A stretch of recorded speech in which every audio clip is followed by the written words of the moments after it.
ট্রেনেই পরিচয় হলো এক বয়স্ক ভদ্রমহিলার সাথে। বৃষ্টি বাদলের দিনে ট্রেন প্রায় ফাঁকা। গুটি কয়েক লোকজন ছড়িয়ে ছিটিয়ে বসে আছে এদিকে ওদিকে।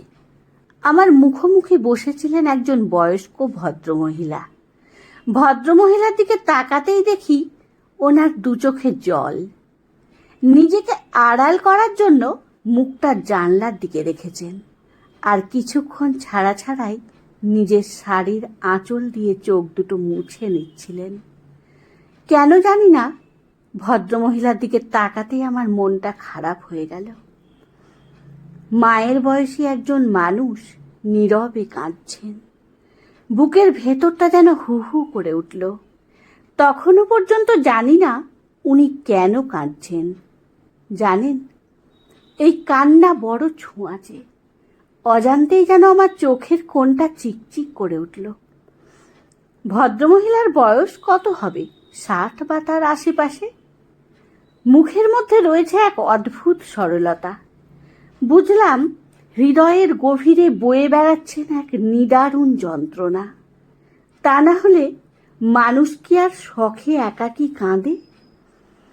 বিষণ্ণতায় ভরা অমায়িক মুখখানা আমাকে আর স্থির থাকতে দিল না। কথা না বলে আর থাকতে পারলাম না। মনের ভিতর চাপা অস্থিরতাকে সরিয়ে ডাক দিলাম, মাসিমা। আমার এই ডাকের জন্য উনিও প্রস্তুত ছিলেন না। আমার দিকে তাকিয়ে তৎক্ষণাৎ চোখের জলটা আঁচলে মুছে নিয়ে মৃদু হেসে বললেন, কিছু বলছো বাবা? জিজ্ঞেস করলাম, যাবেন কোথায়? আমার এমন জিজ্ঞাসায় উনি শুধুই হাসলেন। উত্তর না দিয়ে উনি বরং পাল্টা প্রশ্ন করলেন, তুমি কোথায় যাবে? আমি পাঁশকুড়া যাব। জিজ্ঞেস করলাম বলে খারাপ ভাবলে বাবা? না না, খারাপ ভাবার কি আছে? আমিও তো আপনাকে জিজ্ঞেস করলাম। মেদিনীপুর যাবেন তো পাঁশকুড়া লোকালে উঠেছেন কেন? মেদিনীপুর লোকালেই তো যেতে পারতেন। এরপরেই মেদিনীপুর লোকাল ছিল তো। সেই তো আবার পাঁশকুড়া স্টেশনে নেমে আবার ট্রেন চেঞ্জ করতে হবে। খুব নরম সুরেই বললেন, জীবনের একটা সময়ের পর আর হিসেব নিকেশ করতে ইচ্ছে করে না। কোনটা সুবিধে হবে, কোনটায় অসুবিধে, তখন সব এক হয়ে যায়। কি যায় আসে বলো তো বাবা? শুনে বললাম, আপনার মনটা মনে হয় ভালো নেই। কাছের মানুষের থেকে দুঃখ পেয়েছেন নিশ্চয়। এমন কথা শুনে ভদ্রমহিলা আর নিজেকে ধরে রাখতে পারলেন না। আবেগের বাঁধ ভেঙে আঁচল দিয়ে চোখ দুটো ঢেকে নিলেন। মিনিট খানেক পর চোখ মুছে নিয়ে বললেন, তুমিও ঠিক আমার ছেলের মতোই। আমার ছেলেও আমার মন খারাপ থাকলে ঠিক বুঝতে পারে।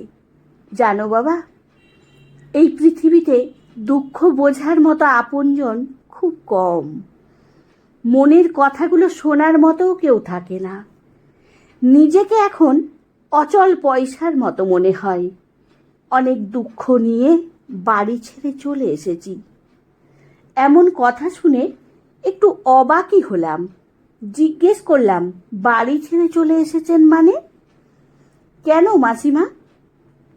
কিছু যদি মনে না করেন আমাকে বলতে পারেন, নিজের ছেলের মতো ভেবে।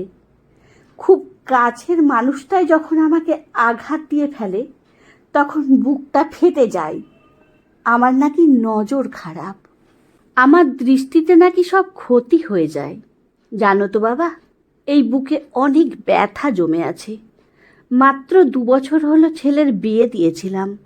ভেবেছিলাম ছেলে বৌমাকে নিয়ে আনন্দ করে জীবনের শেষ দিন কটা কাটাবো। না, তার হলো না। আমার কপালের দোষ। বৌমা কি আর পর?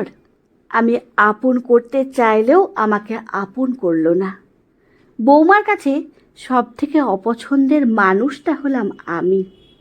শাশুড়ি মানেই কি খারাপ? জিজ্ঞেস করলাম, বৌমার এমন আচরণের কারণ কি? দেখাশোনা করেই তো বিয়ে দিয়েছিলেন ছেলের। না বাবা, আমার ছেলে প্রেম করে বিয়ে করেছে। আমি হাসি মুখে সব কিছু মেনে নিয়েছি। বৌমার খুশিতেই আমি খুশি। বৌমা চাই সে তার ইচ্ছে মতো সব কিছু করবে, তাতেও আমার কোনো আপত্তি নেই। প্রতিদিন 10:30 11টায় ঘুম থেকে ওঠে, তাতেও আমার অসুবিধে নেই। কিন্তু টুকটাক বাড়ির একটু আধটু কাজটাও তো করতে হবে। 2 বছর ছেলের বিয়ে হয়েছে, আমি রান্না বান্না সব করি। বৌমা আমাকে একদিনের জন্যও একটুও হেল্প করেনি। ছেলে অফিস যায় সকালে, তার টিফিন, সকালের খাওয়া দাওয়া সবটাই আমাকে দেখতে হয়। ছেলে বেরিয়ে যায় 8:30টায়। একা হাতে পেরে উঠি না। খারাপ লাগে বৌমা ঘরে থেকেও যখন একটু সহযোগিতা করে না। এখন কি সব রিলস ভিডিও হয়েছে, সেই সব করে ওপরের ঘরে বসে বসে। ওপরের ঘরেই থাকে, সে করুক, কিছু তো একটা নিয়ে থাকতে হবে। তার জগৎ নিয়ে সে আছে, কিন্তু সংসারের একজন মানুষের কিছু না কিছু দায়িত্ব থাকবেই। আমার ছেলে বৌমাকে একদিন বলল, মাকে একটু আধটু হেল্প করতেও তো পারো।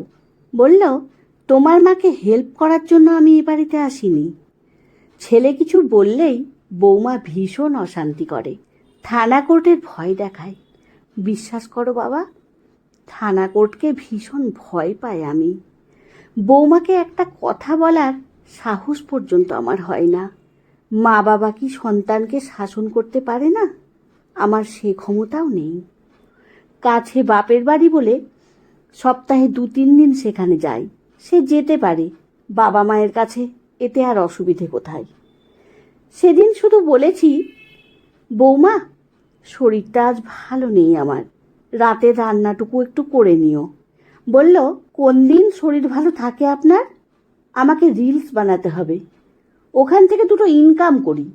আপনার মতো তো আর বেকার নই, 1 টাকাও তো ইনকাম করতে পারেন না। শুনে আমি বললাম, কী সব বলছো বৌমা? রিলস বানাতে গিয়ে তুমি রিয়াল লাইফকে ভুলে যাচ্ছ। আমি আপনার টাকা খাই না পড়ি, আপনার কোনো কিছু নিয়েও আমি বসে নেই। আপনি বরং আমার বরের টাকায় বসে বসে খাচ্ছেন আর জ্ঞানের কথা বলে যাচ্ছেন। এদিকে রান্না করতে গেলেই আপনার শরীর খারাপ, বাহানা ভালোই দিতে পারেন। আপনার মতো মানুষ বলেই এই সব কথা বলে। বিশ্বাস করো বাবা, এই সব কথাগুলো শুনে মনে হলো এই বুকে কেউ যেন সজোরে আঘাত করলো। এই বয়সে এসে আর কতটুকুই বা খাই? জিজ্ঞেস করলাম, বৌমা তুমি খাওয়ার খোটা দিলে? বলল, ঠিক কথাই বলেছি। আমার বর ভালো মানুষ বলে আপনি এ যাত্রায় বেঁচে গেলেন। আপনার মতো বিষ গাছ যতদিন বেঁচে থাকবে ততদিন সকলের অসুবিধে। আর ইচ্ছে হলো না থাকতে। ছেলেকে এত কথা জানালে ছেলে বৌমাকে জিজ্ঞেস করবে, তাতে আরও অশান্তি বাড়বে। আমার ছেলেটা শান্তিতে থাকতে পারবে না, থানা কোর্টের ভয় দেখাবে। তার থেকে বরং শান্তি ভালো। আমি চাই ছেলেটা অন্তত শান্তিতে থাক। ছেলেকে শুধু বলেছি, তোর পিসির বাড়িতে গিয়ে কদিন থাকবো। আমার 2 ননদ, আমাকে খুব ভালোবাসে ওরা।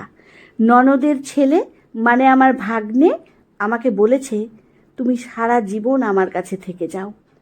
আজ থেকে আমি ননদের বাড়িতেই থাকবো, শুধু আমার ছেলের ভালো চেয়ে। ছেলে অফিস বেরিয়ে যাওয়ার পর আমি বেরিয়ে এসেছি। বৌমাকে শুধু একটা কথাই বলে এসেছি, তুমি ঠিকই বলেছ, তুমি আমার খাও না, তুমি আমার পরও না। কিন্তু তুমি যদি বলো কিছু নিয়ে বসে থাকার কথা, তাহলে আমি বলি, আমার সব থেকে দামি জিনিসটা তোমার কাছে রইল, তার খেয়াল রেখো, তার যত্ন করো।